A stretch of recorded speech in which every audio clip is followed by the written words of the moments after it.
यामिनी पूछ पड़ती है, फिर इंद्रदेव ने क्या कहा? रज्जन हल्की सी मुस्कुराहट के साथ जवाब देता है, वो क्या कहते यामिनी बेटी, उन्हें तो मेरी बात माननी ही थी। आखिर उन्हें भविष्य में अपना राजपाट जो बचाना था, वो मेरी बात मान गए। उन्होंने मेरे लिए पृथ्वीलोक और स्वर्गलोक को जोड़ने वाली वो सीढ़ियां उजागर कर दी जो कि लुप्त थी, और फिर उन्हीं सीढ़ियों की मदद से मैं यहाँ पृथ्वीलोक पर आ गया। पर मेरे यहाँ आते ही उन्होंने उन सीढ़ियों को दोबारा लुप्त कर दिया, ताकि कोई और ना ही स्वर्गलोक से पृथ्वीलोक पर आ सके, ना ही पृथ्वीलोक से कोई मनुष्य स्वर्गलोक जा सके। इतना कहकर रज्जन फिर चुप हो जाता है। यामिनी अगले ही पल रज्जन से पूछ पड़ती है, जब आप यहाँ पृथ्वीलोक पर आ गए उसके बाद क्या हुआ पापा? जैसे ही यामिनी रज्जन से ये सवाल पूछती है, रज्जन के चेहरे पर जो थोड़ी देर पहले इंद्रदेव से अपनी बात मनवाने का गुरूर आया था, वो वापस से गायब होने लग जाता है। उसके चेहरे पर डर और घबराहट अलग ही नजर आने लग जाती है। यामिनी रज्जन पर दबाव बनाते हुए कहती है, बताइए बाबा, पृथ्वीलोक पर आ जाने के बाद क्या हुआ था? माँ ने क्यों आपको श्राप दिया था? इतना कहकर यामिनी अपनी नजरें रज्जन पर गड़ा देती है। सिर्फ यामिनी ही नहीं, युग ने भी अपनी नजरें रज्जन पर गड़ाई हुई थी। वो भी बहुत बेताब हो रहा था रज्जन के मुंह से इस सवाल का जवाब सुनने के लिए। इस तरफ मेघालय की सीमा पर अनुराग तारा के साथ खड़ा हुआ था। अनुराग का पूरा बदन काला पड़ चुका था और उसकी आंखें पीले रंग में चमक रही थी। तारा तो नजर आ रही थी, पर अनुराग के पास वो बॉटल कहीं भी नजर नहीं आ रही थी जिसके अंदर कामेश्वरी यक्षिणी कैद थी, जिसे वो ग्रेवयार्ड कोठी से अपने साथ लेकर निकला था। अनुराग तारा से डरावनी आवाज में कहता है, जानती है तारा, हम यहाँ पर क्यों आए हैं? तारा रोते हुए कहती है, मुझे मम्मा के पास जाना है, मुझे मेरी माँ के पास जाने दो। अनुराग गुस्से के साथ कहता है, चुप कर, ये क्या जब से तूने माँ माँ लगा रखा है? अगर अब तूने एक बार भी माँ बोला तो जिस तरह मैंने तेरी आंखें निकाली हैं, उसी तरह तेरी जुबान भी निकाल लूंगा, फिर उसके बाद तू कुछ नहीं बोल पाएगी। अनुराग की बात सुनकर तारा घबरा जाती है और एकदम चुप हो जाती है, फिर कुछ नहीं बोलती है। अनुराग मुस्कुराते हुए कहता है, ये हुई ना बात तारा, अब ऐसे ही चुप रहना और उसी बात का जवाब देना जो मैं पूछूं। अगर तूने फिर कुछ और भी कहा तो उसका अंजाम क्या होगा तू अच्छे से जानती है। हाँ, तो कहाँ पर था मैं? हाँ, मैं तुझसे पूछ रहा था कि तू जानती है हम यहाँ पर क्यों आए हैं? तारा डर से सहमे हुए चुप ही रहती है। अनुराग हंसते हुए बोल पड़ता है, अरे मैं भी तुझसे ये क्या पूछ रहा हूँ, तुझे तो कुछ दिख ही नहीं रहा होगा कि इस वक्त कहाँ पर है, तो तू कैसे बता सकती है कि हम यहाँ पर क्या कर रहे हैं? तारा अभी भी चुप खड़ी रहती है। अनुराग फिर से बोल पड़ता है, चल मैं ही तुझे बता देता हूँ हम यहाँ पर क्यों आए हैं। अगले ही पल अनुराग कुछ गुस्से के साथ कहता है, वो महाडायन चित्रा तो चली गई, पर उसके बनाए हुए सप्तम चक्र में से एक चक्र अभी भी बचा हुआ है, वो अभी भी सक्रिय है। हम उसी चक्र को यहाँ पर तोड़ने के लिए आए हैं। आखिर उसी को तोड़ने के बाद तो हम मेघालय से बाहर निकल पाएंगे और फिर उस जगह पर जा पाएंगे जहाँ से अधूरा काम पूरा होगा। तारा हड़बड़ाहट के साथ अनुराग से पूछती है, अधूरा काम? कैसा अधूरा काम? अनुराग कुछ गुस्से के साथ कहता है, वो काम जो अधूरा रह गया तेरी चालाकी की वजह से, पर वहां पर तेरी कोई चालाकी नहीं चलने वाली, क्योंकि वहां पर सिर्फ मेरा राज चलता है, मेरा राज, मेरी शक्तियां ही वहां पर सर्वोपरि है। तारा के कुछ समझ नहीं आ रहा था कि अनुराग उससे किस चालाकी के बारे में बात कर रहा था। उसने अनुराग के साथ क्या कर दिया था? अगले ही पल अनुराग अपनी नजरें मेघालय के बॉर्डर पर टिका देता है। अनुराग की आंखों से पीली रोशनी निकलती है। उस रोशनी के निकलते ही जो मेघालय का बॉर्डर था वहां पर वो सप्तम चक्र का घेरा दिखने लग जाता है जो चित्रा ने बनाया था। वो सप्तम चक्र के घेरे से हरी रोशनी की दीवार खड़ी होने लग जाती है। देखते ही देखते वो हरी रोशनी की दीवार इतनी ज्यादा ऊपर उठती है कि अनुराग को उस हरी रोशनी की दीवार का अंतिम सिरा नहीं दिख पा रहा था। अनुराग उस हरी रोशनी की दीवार को एकटक देखते हुए कहता है, ये चक्र तो उन 6 चक्रों में से सबसे बड़ा और शक्तिशाली लग रहा है, पर ये चक्र भी अब मुझे मेघालय से बाहर निकलने से नहीं रोक सकता। मुझे तारा को लेकर वहां पर जाना ही होगा। मैं इस चक्र को भी तोड़ दूंगा। इतना कहकर अनुराग गुस्से के साथ उस हरी रोशनी की दीवार पर अपना एक मुक्का दे मारता है। जैसे अनुराग का मुक्का वहां पर पड़ता है, एक तेज धमाके की आवाज सुनाई देती है और उस हरी रोशनी की दीवार में एक छोटी सी दरार पड़ जाती है। उस दरार को देखकर अनुराग हंसने लग जाता है। अनुराग हंसते हुए कहता है, मुझे अब कोई नहीं रोक सकता। कोई भी नहीं। इतना कहकर अनुराग एक के बाद एक उस दीवार को तोड़ने के लिए उस पर मुक्के मारने लग जाता है। धमाकों की आवाज सुनकर तारा को ये तो समझ आ रहा था कि उसके आसपास बहुत कुछ हो रहा था, पर वहां पर क्या हो रहा था वो कुछ भी अंदाजा नहीं लगा पा रही थी। इस तरफ मेहंदी पथार में सभी लोग कार्तिक पुजारी की कुटिया में पहुंच चुके थे। कार्तिक पुजारी की कुटिया महादेव मंदिर के पीछे ही थी। कार्तिक पुजारी एक एक करके सभी लोगों की मरहम पट्टी कर रहे थे और उन्हें कुछ विशेष जड़ी बूटियों का लेप लगा रहे थे ताकि उनके घाव जल्दी भर जाएं और उन्हें आराम मिले। वर्चस्विनी को कई चोटें भी आई थी और वो इतनी ज्यादा थक चुकी थी कि जैसे ही वो जमीन पर लेटी थी वहीं पर सो गई थी। कछुआ उसके पास ही बैठा हुआ था।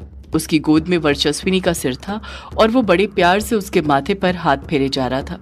कायर और बिंदु भी वहीं पर बैठे हुए थे, पर उन दोनों को देखकर साफ समझ आ रहा था कि वो एक साथ होकर भी साथ नहीं थे। कायर अभी भी बिंदु से इस बात पर नाराज था कि उसने उसकी बात नहीं मानी और अपराजिता के पेड़ को नष्ट कर दिया। उसी के कारण काला साया वहां झरने के पास आ पाया और तारा को ले गया। इसी वजह से कायर बिंदु से बात नहीं कर रहा था और बिंदु थी कि उससे बात करने में लगी हुई थी और मनाने की कोशिश कर रही थी। अमोदिता भी वहीं थी जिसके पास बल्लू काका और पलक बैठे हुए थे और उसे सहारा दे रहे थे। चटर्जी मायूसी के साथ वहीं पर बैठा हुआ था। डायना और अभिमन्यु कुटिया के बाहर खड़े हुए थे। डायना ने अपने हाथ में एक अस्त्र पकड़ा हुआ था और दोनों के बीच खामोशी छाई हुई थी। लूसी भी उन दोनों के पास ही बैठी हुई थी। डायना उस खामोशी को तोड़ते हुए अभिमन्यु से कहती है, अब क्या होगा अभी? हमने वर्चस्विनी से कह तो दिया कि हम तारा को ढूंढकर वापस ले आएंगे, पर मेरी समझ में नहीं आ रहा हम तारा को कैसे ढूंढेंगे। अभिमन्यु नम लहजे के साथ ही कहता है, सच कहूं डायना, समझ तो मेरे भी नहीं आ रहा कि अब हम क्या करेंगे, पर तुम महादेव पर भरोसा रखो, वो कोई ना कोई रास्ता। डायना अपने आप को कसूरवार ठहराते हुए कहती है, सारी गलती मेरी ही है। अगर मैंने सही वक्त पर महाडायन को वो हीरा लाकर दे दिया होता तो शायद अब जो कुछ भी हो रहा है वो नहीं होता, महाडायन जिंदा होती। अभिमन्यु बोल पड़ता है, नहीं डायना, सारी गलती तुम्हारी नहीं है, कुछ गलती मेरी भी है। तुम तो बार बार मुझसे वो हीरा मांगने में लगी हुई थी, पर मैंने ही तुम्हें वो नहीं दिया। हमेशा अपने आप से और उस हीरे से दूर करने की सोचता रहा। अभिमन्यु और डायना वहां बैठकर अतीत में की हुई गलतियों पर पछता ही रहे थे कि तभी डायना ने अपने हाथ में जो एकास्त्र पकड़ा हुआ था उसका हीरा चमकने लग जाता है। अभिमन्यु उस हीरे को देखते हुए कहता है, ये क्या हो रहा है डायना? ये हीरा एकदम से चमक क्यों रहा है? डायना हैरानी के साथ कहती है, पता नहीं अभी। अगले ही पल वो हीरा और जोर जोर से चमकने लग जाता है। तभी डायना को कुछ धमाकों की आवाज सुनाई देने लग जाती है। डायना अभिमन्यु से कहती है, अभी तुम्हें आवाजें सुनाई दे रही हैं? अभिमन्यु झट से पलट कर कहता है, नहीं डायना, मुझे तो कोई आवाज सुनाई नहीं दे रही है। डायना कहती है, पर मुझे दे रही है अभी, और मैं जानती हूँ ये आवाजें किस चीज की हैं। अभिमन्यु परेशान होते हुए कहता है, तुम क्या बोल रही हो डायना? मेरे कुछ भी समझ में नहीं आ रहा है। डायना अभिमन्यु को समझाते हुए कहती है, महाडायन हमें छोड़कर भले ही चली गई हो अभी, पर जाने के बाद भी वो हमारे साथ ही हैं। तुम्हें याद है वो सप्तम चक्र जो महाडायन ने बनाए थे? अभिमन्यु हाँ में अपना सिर हिलाते हुए कहता है, हाँ वही सप्तम चक्र ना जो चित्रा आंटी ने उस भक्षानर को ग्रेवयार्ड कोठी में रोकने के लिए बनाए थे, पर युग ने उन्हें तोड़ दिया था जब वो पंचम गांव गया था। डायना पलट कर कहती है, युग ने उन चक्रों को तोड़ा जरूर था अभी, पर उसने बस 6 चक्र तोड़े थे। एक चक्र अभी भी बाकी है जो पूरे मेघालय को बांधे रखे हुए था ताकि वो भक्षानर कभी मेघालय से बाहर नहीं जा पाए। अभिमन्यु डायना की बात को समझते हुए कहता है, मतलब वो भक्षानर अभी मेघालय के अंदर ही है, वो यहाँ से बाहर नहीं गया है तारा को लेकर। डायना हाँ में अपना सिर हिलाते हुए कहती है, हाँ भी वो भक्षानर अभी यही मेघालय में ही है। इस डायन वंश के हीरे की मदद से मैं महसूस कर सकती हूँ कि कोई सप्तम चक्र को तोड़ने की कोशिश कर रहा है, और हो ना हो वो भक्षानर ही होगा। मुझे लगता है तारा भी इस वक्त वहीं पर होगी उसके साथ। अभिमन्यु अपनी जगह पर खड़े होते हुए कहता है, तो हमें देर नहीं करनी चाहिए डायना, जल्द से जल्द उस जगह पर पहुंचना चाहिए जहां पर वो भक्षानर का अंश है, और उस भक्षानर को। इतना कहते हुए अभिमन्यु चुप हो जाता है। उसके चेहरे पर परेशानी नजर आने लग जाती है। अभिमन्यु कुछ परेशान होते हुए कहता है, पर मेघालय तो बहुत बड़ा है डायना, हम कैसे पता लगाएंगे कि वो भक्षानर सप्तम चक्र को किस हिस्से से तोड़ रहा है? डायना बड़े गुरूर के साथ कहती है, मैंने कहा ना अभी तुमसे, मैं महसूस कर पा रही हूँ कि कोई सप्तम चक्र को तोड़ने की कोशिश कर रहा है।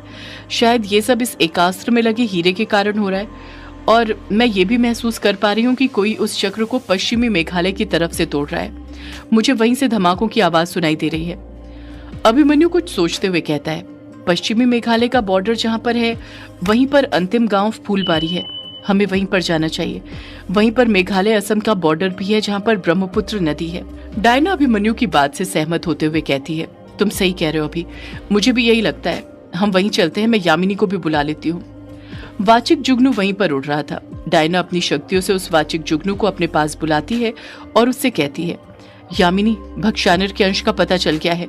वो सप्तम चक्र तोड़ने की कोशिश कर रहा है। तुम युग के साथ जल्द से जल्द फुलवारी गांव पहुंचो। मैं और अभी भी वहीं पहुंच रहे हैं। डायना की ये बात कहते ही वो जुगनू अदृश्य हो जाता है, जैसे यामिनी तक वो बात पहुंचाने के बाद वो खुद नष्ट हो गया हो। वो जुगनू वहां से गायब ही हुआ था कि तभी एक आवाज सुनाई देती है, तुम दोनों ही सिर्फ वहां पर नहीं जाओगे, मैं भी तुम्हारे साथ चल रहा हूँ। जब डायना और अभिमन्यु अपनी कुटिया की दरवाजे की तरफ देखते हैं तो वहां पर कछुआ खड़ा हुआ था और उसने उनकी सारी बातें सुन ली थी। अभिमन्यु कहता है, पर कछुआ, वहां पर जान का खतरा है। कछुआ कहता है, तो क्या तेरी जान को खतरा नहीं है अभिमन्यु? हम सब एक साथ थे और एक साथ ही उस भक्षानर के अंश से लड़ेंगे। तभी अमोदिता की भी आवाज सुनाई देती है, मैं भी चलूंगी, मुझे भी उस भक्षानर से बदला लेना है, उसने मुझसे मेरा सब कुछ छीन लिया। कछुआ के पीछे पीछे कब अमोदिता वहां पर आ गई थी, खुद कछुए को पता नहीं चला था। कछुआ अगले ही पल बोल पड़ता है, वर्षु के उठने से पहले हमें यहाँ से निकलना चाहिए। अगर वो उठ गई तो वो भी जाने की जिद करने लग जाएगी और मैं नहीं चाहता कि वो अब कोई और खतरा मोल ले। वो पहले ही बहुत मुश्किलों से निकल चुकी है। मैं चाहता हूँ जब वो अपनी आंखें खोले तो तारा उसके पास हो। हमें तारा को वापस लाना है। अभिमन्यु कहता है, हाँ चलते हैं, पर पहले पुजारी जी को सब कुछ बता देते हैं। इस तरह उन्हें बिना कुछ बताए जाना ठीक नहीं होगा। अगले ही पल वो सब कुटिया के अंदर जाते हैं और पुजारी जी के साथ सबको सब कुछ बता देते हैं। बस वर्चस्विनी को कुछ पता नहीं चलता है, वो गहरी नींद में सोते रहती है। पुजारी जी भी उनकी बात मान जाते हैं। कायर भी उनके साथ जाने की जिद करता है, पर बिंदु कायर को अपने प्यार की कसम दे देती है और कह देती है कि अगर वो उनके साथ गया तो वो उसका मरा हुआ मुंह देखेगी। इस कारण ना चाहते हुए भी कायर को अपने दोस्तों का साथ छोड़ना पड़ता है और उसे वहीं पर रुकना पड़ता है। पलक भी अभिमन्यु के साथ चलने का बोलती है, पर अभिमन्यु उसे भी मना कर देता है और पुजारी जी के साथ उनकी कुटिया में रहने को बोलता है। अगले ही पल डायना एकास्त्र की शक्तियों से एक स्थानांतरण चक्र द्वार बनाती है जो सीधे फुलवारी गांव में खुलता है। उस चक्र के चारों तरफ से हरी रोशनी आग की लौ की तरह निकल रही थी। अभिमन्यु, डायना, अमोदिता और कछुआ चारों उस चक्र के आसपास ही खड़े हुए थे। कछुआ सोई हुई वर्चस्विनी को देखते हुए कहता है, मैं जा रहा हूँ वर्षु, हमारी बेटी तारा को बचाने के लिए। चाहे कुछ भी हो जाए, मैं तारा को वापस लेकर आऊंगा, ये मेरा वादा है तुमसे। इतना कहकर कछुआ स्थानांतरण चक्र की तरफ देखने लग जाता है। अभिमन्यु भी कछुआ का हाथ पकड़ते हुए कहता है, हम तारा को जरूर लेकर आएंगे। डायना भी अभिमन्यु का हाथ पकड़ते हुए कहती है, तारा को वापस लाना ही हमारा मकसद है। अमोदिता भी धीरे से डायना का हाथ पकड़ लेती है। वो चारों एक दूसरे का हाथ पकड़ते हैं और अगले ही पल स्थानांतरण द्वार के अंदर कूद जाते हैं। सदियों से है पुरानी ये है यक्षिणी की कहानी। यक्षिणी एक आग है, यक्षिणी तेरा ख्वाब है।